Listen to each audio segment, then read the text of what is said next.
नमस्कार मित्रांनो, आपले हार्दिक स्वागत आहे आपल्या हक्काच्या चॅनलवर द डेली पल्सवर. मी सचिन संघवी. मित्रांनो, काय भारतवर्षवर परदेशी आक्रमण करणारे फक्त इस्लामिक, मंगोलियन, अफगाण किंवा मुघलच व नंतर इंग्रज, पोर्तुगीजच होते का? नाही.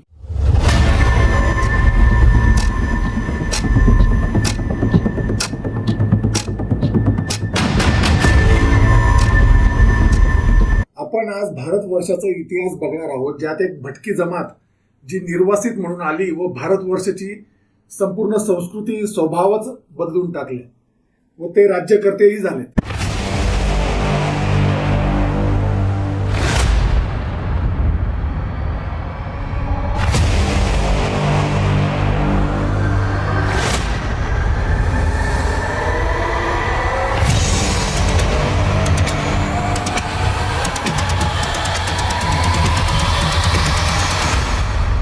आपण ज्यांना आज ब्राह्मण म्हणून ओळखतो ते खरंच या भूमीचे मूळ रहिवासी आहेत का?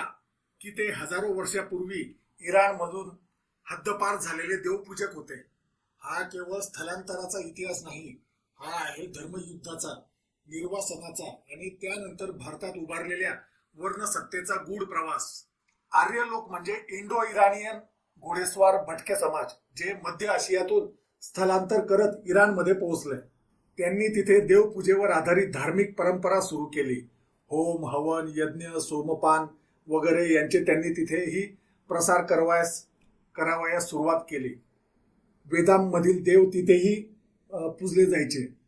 त्यांचा प्रभाव तिथे वाढत होता. तिथे पण लोक अंधश्रद्धेवर विश्वास ठेवू लागले होते. पण ही आर्य संस्कृती झोरोस्ट्रियन धर्म उदय होईपर्यंत फक्त प्रभावशाली होती. झरतुष्ट्र या तत्वज्ञानाने इसवी सन पूर्व 1200 ते 1000 मध्ये अहुरा मजदा या एकमेव देवाची संकल्पना मांडली. झरतुष्ट्र म्हणाला, देव म्हणजे अंधश्रद्धा, अहुरा मजदा म्हणजे प्रकाश आणि सत्य.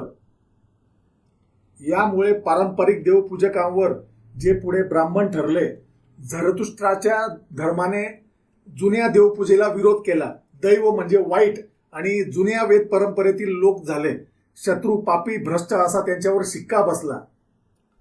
पारंपरिक आर्यांविरोधात तेथेही धार्मिक विद्रोह झाले. यज्ञ, सोमयज्ञ बंद पाडले गेले, अनेकांना मारलेही गेले, कैद केले गेले. म्हणजे उरलेले देवपूजकांनी इराण सोडलं.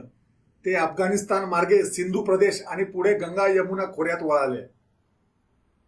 हा स्थलांतर लगभग 1500 BCEच्या सुमारास झाला असावा.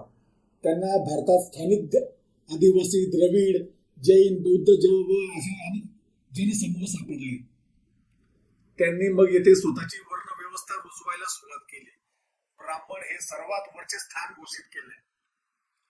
भारतात आल्यावर त्यांनी वेद संहिता, उपनिषदे तयार केल्या. त्यातून धर्म, कर्म, पाप, पुनर्जन्म यांचे तत्वज्ञानच्या नावाखाली अनेक कथा मांडल्यात. मनुस्मृतीसारख्या ग्रंथांमध्ये शूद्रविरोधी विधानं झालीत. जर शूद्रांनी वेद ऐकले तर त्यांच्या कानात शिसं ओतावं, त्यांनी लिहिलं तर त्यांची बोटं छाटावीत.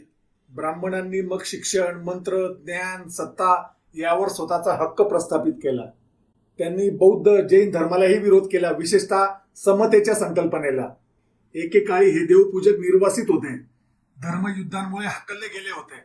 पण भारतात आल्यावर त्यांनीच इथे नवा धर्म, नवी वर्णव्यवस्था व नवे शोषण निर्माण केलं.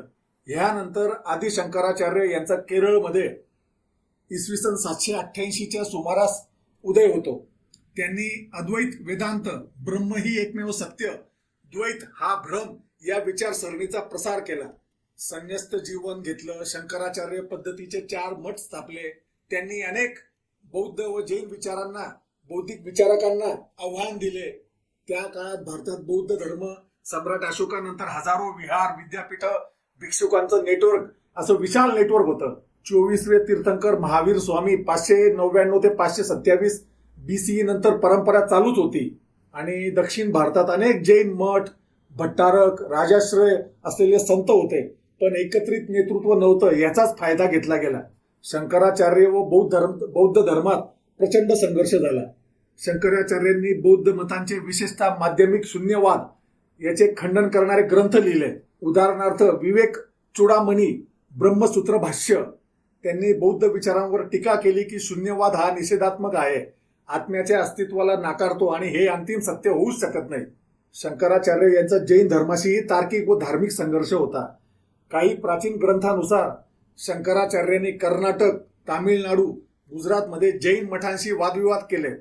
जैन धर्माची मान्यता होती की कोणत्याही सुरुवातीचा देव नाही, देव हे अस्तित्वच नाकारणारं निरीश्वरवादी असलेला जैन धर्म आत्मवाद आणि अहिंसा तत्वावर आधारलेला होता, जे अद्वैत वेदांताशी टोकाचा फरक होता. श्रवण बेल गोळा सारख्या स्थळी बौद्ध, जैन आणि वैदांतिक परंपरा तीनही भिडल्या होत्या. शंकराचार्यांच्या सुमारास बौद्ध भिक्षुक धर्मकीर्ती शांतरक्षित होते. नंतर ते तिबेटमध्ये गेलेत. त्या काळात जैन आचार्य जिनेंद्र भद्र कुमार पालाच्या आधीचे दिगंबर साधू पश्चिम भारतात होते. इसवी सन 7व्या ते 12व्या शतकात भारतात बौद्ध, जैन व वैदिक परंपरा यांच्यात प्रचंड स्पर्धा होती. त्यातून संघर्ष निर्माण झाले व हे संघर्ष राजाश्रय, मठाधिकार, शिक्षण संस्था आणि लोकप्रभाव यावर नियंत्रण मिळवण्यासाठी होते. शंकराचार्य हे अद्वैत वेदांताचे प्रचारक होते.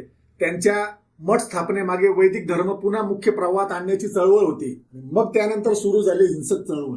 हिंसक संघर्षाचे ऐतिहासिक संदर्भ काही विद्वान आणि तामिळ स्त्रोत, उदाहरणार्थ सैवेटे हेजिओग्राफीज असे दाखवतात की तामिळनाडूत काही ठिकाणी बौद्ध विहार उद्ध्वस्त करण्यात आले. चोल काळात शंकराचार्यानंतर काही शतके कांची व आसपासच्या भागात बौद्ध विहारांचे नामशेष होणे आणि शैव मंदिरांची स्थापना याच घटनेतील बदलांचे उदाहरण आहेत.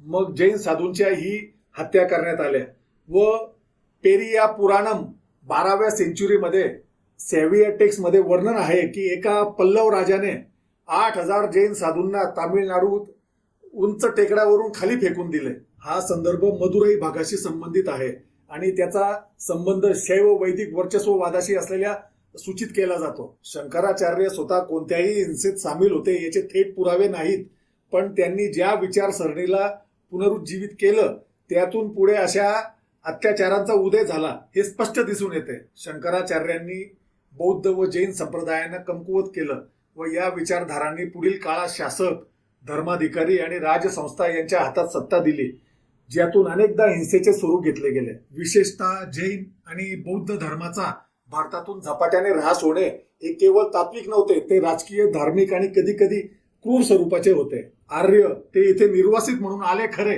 पण इथे त्यांनी धर्माच्या नावावर सत्ता उभी केली आणि समाजाला तुडवून टाकले व इथली मूळ संस्कृतीच नष्ट करून टाकली. गरज आहे आता नवक्रांतीची, जी पुन्हा या भारतवर्षाला बुद्ध व महावीरची भूमी बनवू शकेल, पुन्हा एका सम्राट अशोकाची, जो त्याचा पुन्हा प्रचार प्रसार करू शकेल.